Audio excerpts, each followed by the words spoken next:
Okay guys, so sinisinok po ako ngayon, no? So ito po yung solusyon, ayan po. Solusyon sa sinok.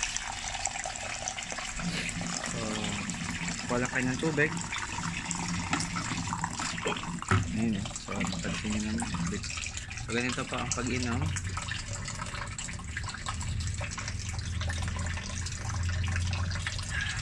Ayan, so dapat medyo madidiklay. Ayan. So, check natin kung sisinipin pa ako, no? Medyo wala na. Ayan, wala na nga. So, effective talaga. Galing.